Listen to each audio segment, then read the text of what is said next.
Several years ago, a priest friend of mine told me about a parishioner at her church who had come to her with an offer of a donation. This person was willing to give an entirely new set of vestments for the choir at the church. But there's just one condition, he said to the rector. I don't want to be recognized by the congregation or the staff or you or anyone. If you ever thank me publicly, I will come and get those vestments and take them away. And my friend, as she told me this story, and I could picture it, just nodded politely and was thinking to herself, well, that's sort of extreme. And as though reading her mind, he said, you may think I'm being a bit extreme, but I need to keep clear in my mind what my motives are.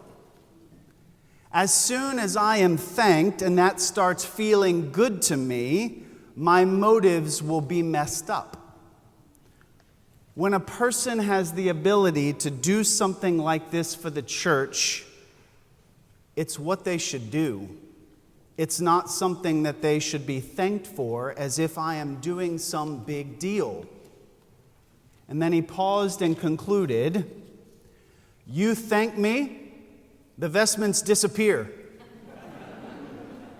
You stay quiet, the vestments stay. Now let me just say that's one of the strangest ultimatums I've ever heard. Usually it's the other way around. But these words and this story has stuck with me all these years. And I remembered it again this past week as I was reflecting on this funny, awkward little story from the Gospel of Luke that we heard this morning.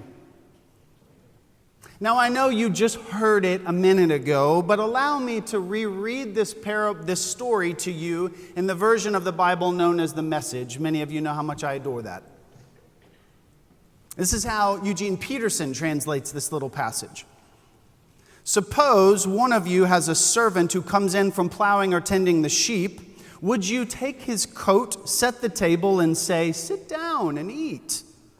Wouldn't you be more likely to say, prepare dinner, change your clothes, and wait table for me until after I finish my coffee? And then you can go to the kitchen and have your supper. Does a servant get special thanks for doing what is expected of him? It's the same with you. When you've done everything expected of you, be matter of fact and say, the work is done. What we were told to do, we did.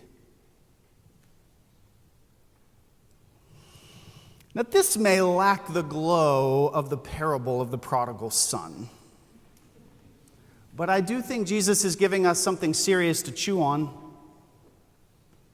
We live in a world of flattery, of praise, of heaping piles of compliments.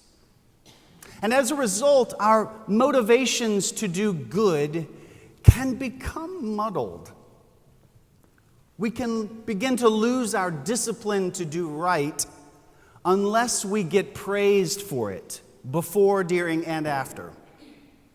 Unless someone notices and compliments us, unless we get credit.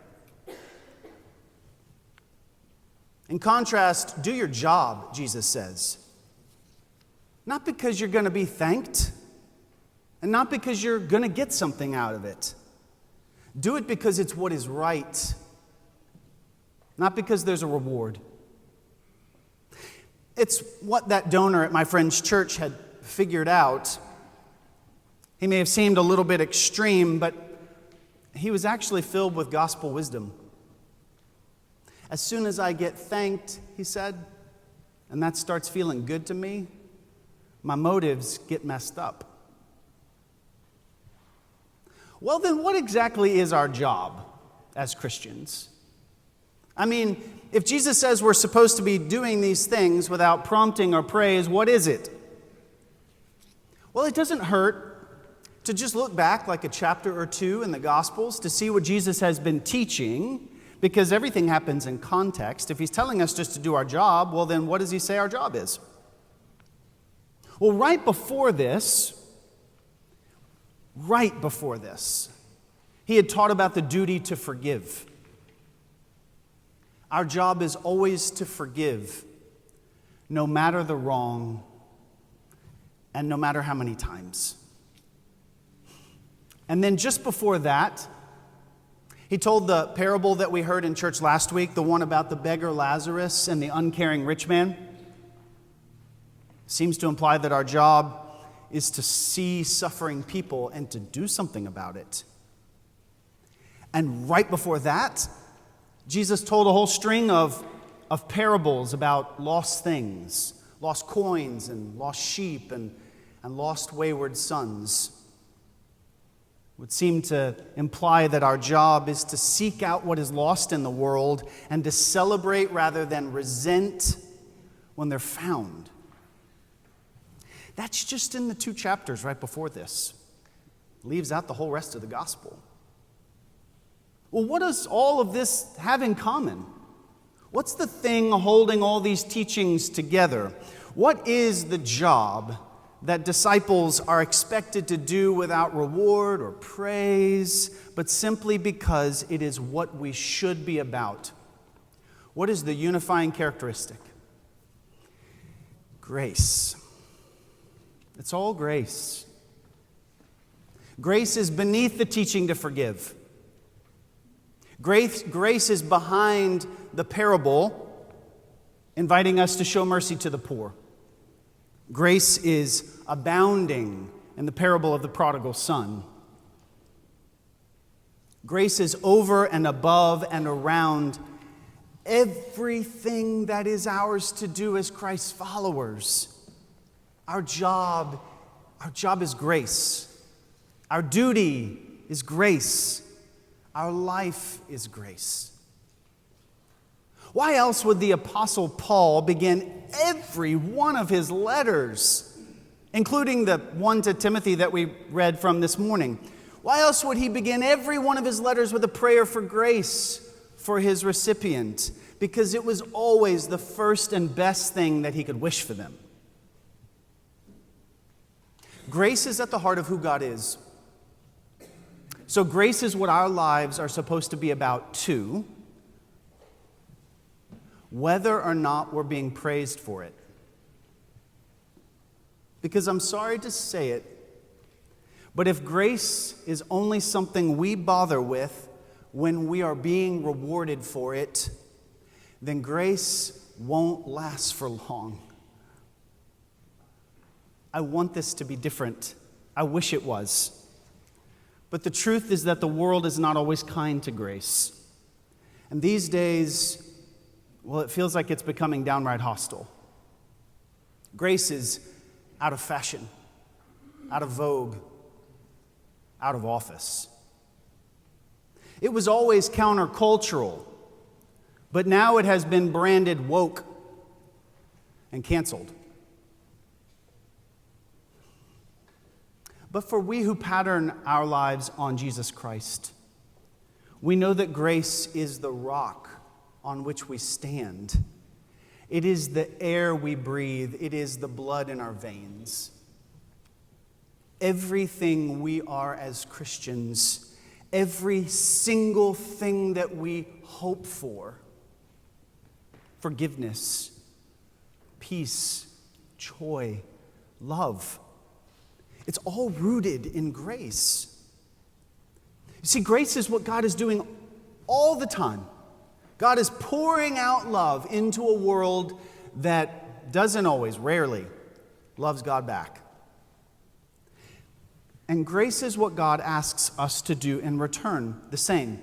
Pour love out and into a world that does not always love us back in equal measure. So then why would we do it? Why would we be graceful in a graceless world? What is our prize? What is our thanks? What is our reward? Well, the reward for a life of grace is a life of grace. Grace, you see, is its own reward. It is a duty that is also its own thanks. It is a job that is also its own prize. To live by grace is to possess the key that lets us in to the beautiful heart of the kingdom of God. You see, this is why grace is our theme this fall. Because we're recognizing that grace is what our increasingly graceless world needs most desperately. It needs lots of things, but I think what it needs most is more grace. And you see, that just so happens to be something we know how to give. And grace not only in word, but also in action. Mercy, compassion, peace, generosity, beauty. This congregation knows all about these manifestations of grace because this congregation is grace-filled and grace-focused.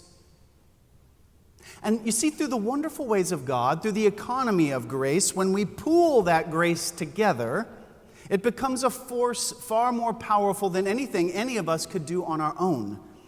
And it's more than just the sum of our parts. It works exponentially. Our kingdom reach multiplies when we put grace into action together. I mean, I can feed a few people around my dining table. But together as a congregation, we can feed almost 800 every single month. And I can pastorally care for a few people at a time, but together we are able to pastorally care for a congregation of 1,300 and beyond. And I can celebrate, I have the authority, the ordination, to celebrate the Eucharist.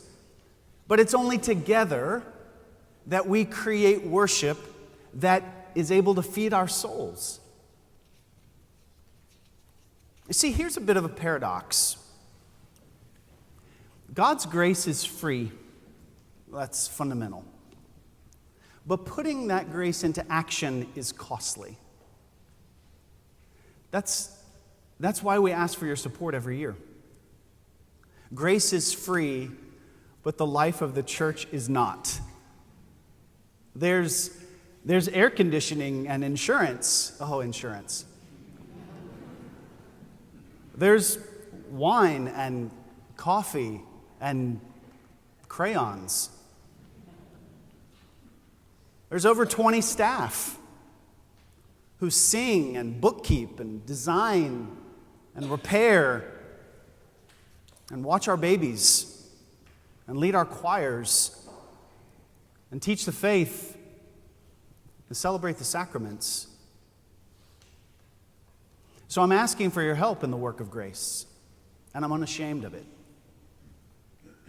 And while you will most certainly be thanked, I promise you'll be thanked. Because saying thank you is a good thing to do. It's frankly gracious. Nevertheless, there's nothing at all that we could say, there's no compliment or praise that could compare with the grace that will abound. For y'all, when it's all said and done, we will have simply done what is ours to do. And grace will be its own reward.